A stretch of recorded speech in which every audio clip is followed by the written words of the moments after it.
Hello दोस्तों, refix India के YouTube channel पे आपका फिर से स्वागत है। तो चलिए दोस्तों, आज की वीडियो में हम बात करते हैं। हमारे पास पैनल है जिसके अंदर प्रॉब्लम है, ये हमारे पास नो पिक्चर कंडीशन में है। तो फिलहाल इसको क्या है, किस तरीके से चेक करना है, क्योंकि ये जो पैनल है हमारे पास जीआईबी पैनल है और काफ़ी सारे टेक्नीशियन को प्रॉब्लम आती है जीआईबी पैनल को रिपेयर करने में। क्योंकि क्या होता है, इसके ऊपर दोनों साइड में कॉफ वगैरह नहीं होती है।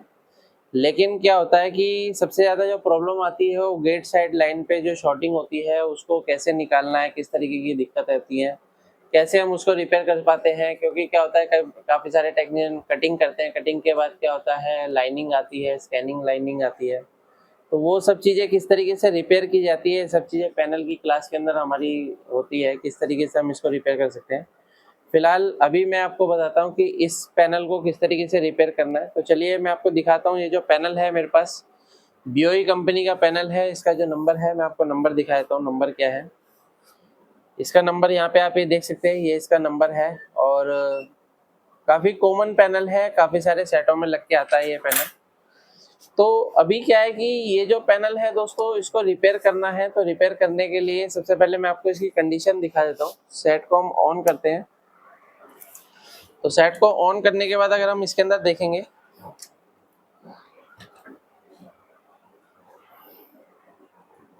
तो यहाँ पे मैं सेट को ऑन कर लेता हूँ। ऑन करने के बाद अगर हम इसके अंदर देखते हैं तो इसके अंदर पिक्चर नहीं बन रही है। यहाँ पे देखेंगे तो हल्की सी लाइनिंग हमारे को यहाँ पे नज़र आ रही है, यानी कि हल्की सी स्कैनिंग लाइन हमारे को यहाँ पे नज़र आ रही है, लेकिन ये पिक्चर नहीं बन रही है। अब देखिए, ये जो कंडीशन होती है, ये क्या कंडीशन होती है, जब गेट लाइन शॉर्ट हो जाती है या मिसिंग हो जाएगी तब इस तरीके की दिक्कत आपको देखने को मिलेगी। क्योंकि क्या होता है, जब कभी हमारे पैनल के अंदर मॉइस्चर कार्बन आता है तो यहाँ से जो लाइनिंग हो जाती है वो क्या होती है, डिस्कनेक्ट हो जाती है, यानी कि जो उसका कार्बन होता है वो खत्म हो जाता है।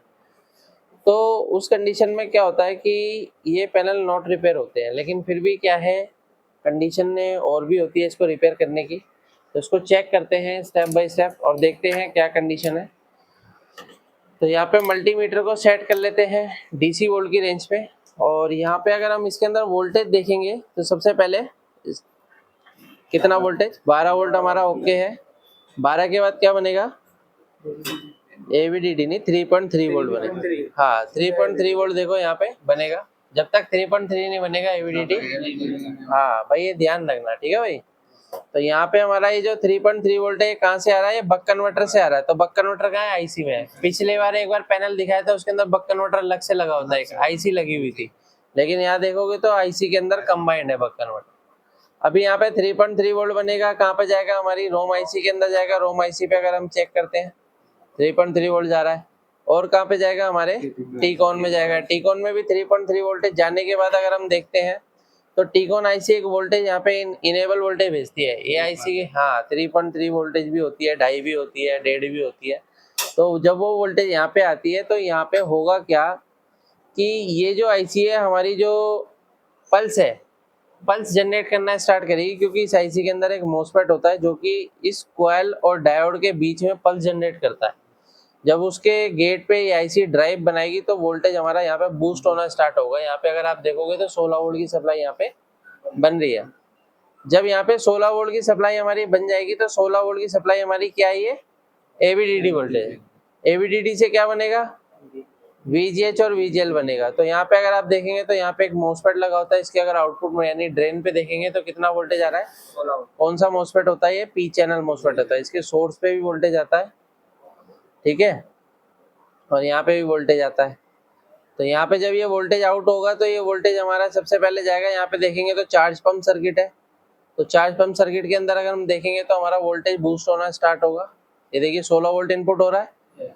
इसके ड्रेन पे यहाँ पे पल्स जनरेट होगी, पॉजिटिव पल्स आएगी तो यहाँ पे वोल्टेज हमारा देखिए क्या हो गया, 23 वोल्ट। 23 वोल्ट के बाद ये दूसरा डायोड एक और लगा हुआ है, तो यहाँ पे अगर आप देखोगे तो 30 वोल्ट हमारा बन गया। यानी कि 23 से क्या बना हमारा, ये 23 वोल्ट इसमें गया और यहाँ पे क्या बन गया, 30 वोल्ट। अब ये 30 वोल्ट यहाँ पे बन गया। उसके बाद एक वोल्टेज और बनेगी हमारी, कौन सी वोल्टेज है, VGL। तो VGL के लिए अगर आप देखोगे तो ये पॉइंट है VGL, यानी कि यहाँ पे अगर आप देखोगे तो ये वाला जो सर्किट है ये VGL के लिए सर्किट है पूरा, ये सर्किट, ठीक है। और ये VGH के लिए है, ये AVDD के लिए है, ये 3.3 वोल्ट के लिए। सबके अलग अलग सर्किट यहाँ पे बने हुए हैं।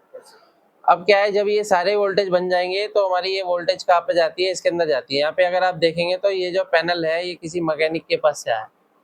तो मैकेनिक क्या काम करते हैं ना, काम कर लेते हैं उसके बाद भेजते हैं यहाँ पे।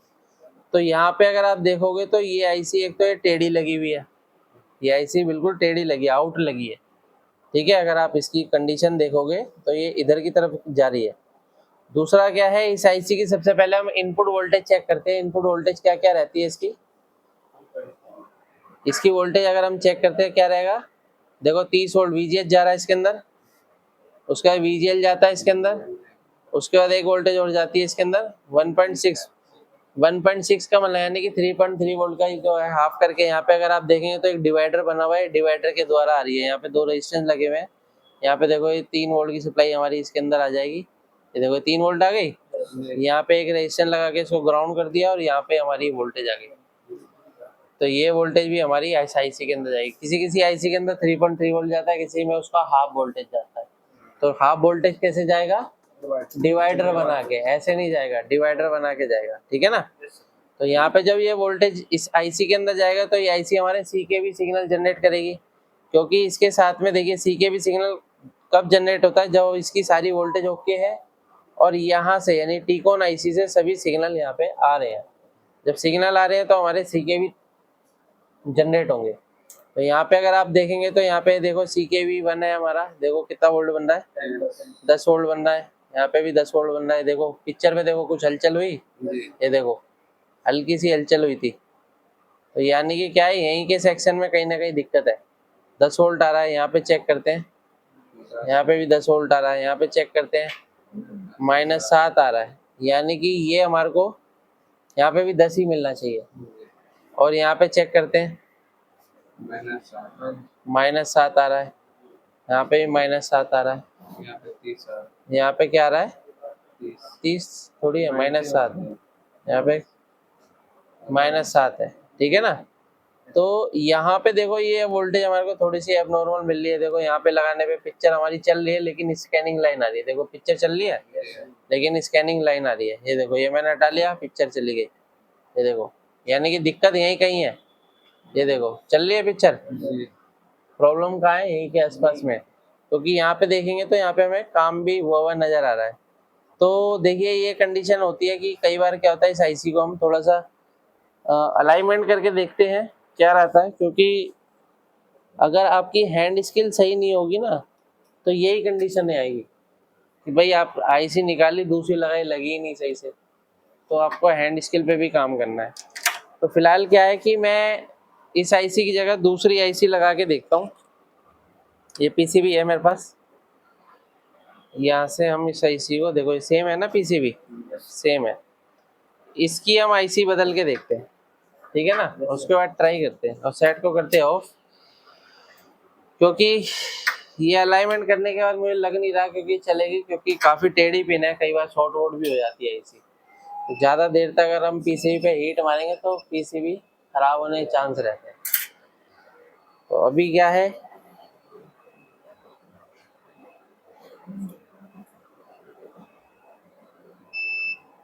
इस आईसी को निकालेंगे और इस आईसी को भी निकालेंगे, ठीक है जी।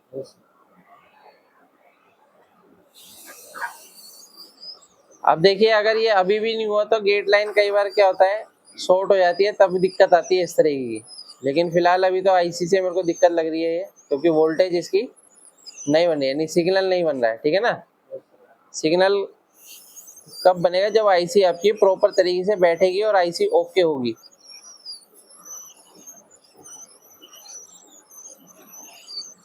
देख रहे हो किस तरीके से आईसी निकालनी है आपको, ऐसे निकालनी है आईसी और परफेक्ट तरीके से आपको बिठानी है।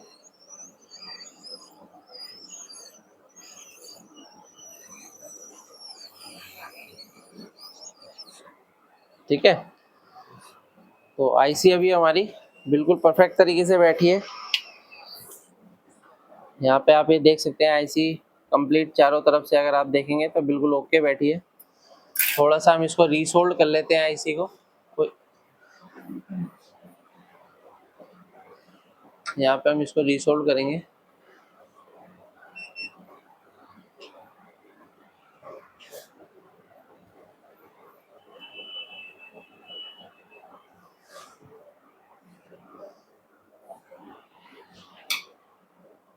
तो यहाँ पे अगर आप देखेंगे तो इस तरीके से रीसोल्ड किया जाता है इसी को, जैसे।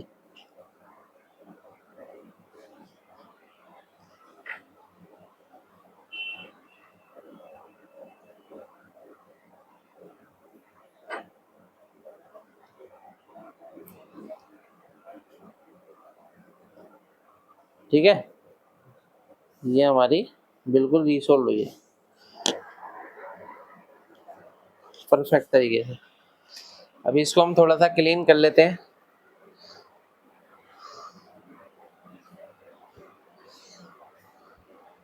तो आईसी की आपको डाटा शीट को रीड करना है ना, जब काम करोगे तो आईसी की डाटा शीट रीड करके काम करना है।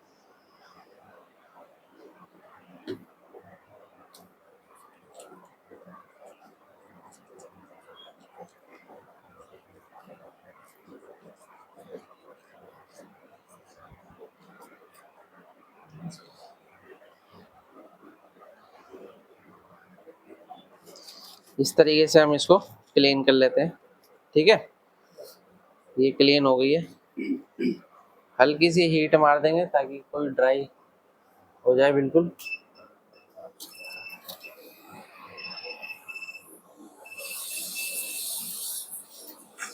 ठीक है, ये बिल्कुल क्लीन ड्राई रहने चाहिए। ठीक है,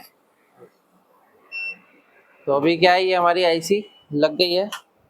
अब यहाँ पे क्या है, हमारे को यहाँ पे वोल्टेज चेक करनी है कि क्या कंडीशन है पैनल की। तो फिर से हम पैनल को स्टार्ट करते हैं और यहाँ पे जैसे हम वोल्टेज चेक करेंगे तो यहाँ पे आप ये देख सकते हैं कितना वोल्टेज आ रहा है। पैनल पे देखेंगे तो पिक्चर भी बन गई है। और यहाँ पे अगर वोल्टेज देखते हैं तो देखिए यहाँ पे 10 वोल्ट के अराउंड आ रहा है। सी के भी जो ट्रैक हो रहा है उस पर 10 वोल्ट आ रहा है। यहाँ पे भी देखेंगे 10 वोल्ट आ रहा है, यहाँ पे भी 10 वोल्ट आ रहा है, यहाँ पे भी 10 वोल्ट आ रहा है, और यहाँ पे भी 10 वोल्ट आ रहा है, 11 वोल्ट है, यहाँ पे भी 11 वोल्ट है। तो ऑलमोस्ट क्या है, सारी वोल्टेज हमारी ओके है। पहले यहाँ पे क्या हो रहा था, यहाँ तक 10 वोल्ट आ रहा था लेकिन यहाँ पे हमारे को माइनस वोल्टेज मिल रहा था। तो वो क्यों मिल रहा था, क्योंकि आईसी हमारी खराब थी, यानी ये आईसी वो खराब है। तो दोस्तों यहाँ पे अगर आप देखेंगे तो ये आईसी हमारी खराब कंडीशन में है। तो आईसी को रिप्लेस करने के बाद ये हमारा जो पैनल है बिल्कुल ओके हो चुका है। तो यहाँ पे अगर आप देखेंगे तो पैनल को अगर आप रिपेयर कर रहे हैं तो आईसी को कैसे प्रॉपर तरीके से चेक करना है, ये सब चीज़ें हम अपने ट्रेनिंग के अंदर बताते हैं। वीडियो आपको पसंद आए तो वीडियो को लाइक करें, शेयर करें, कमेंट करें। Thank you friends.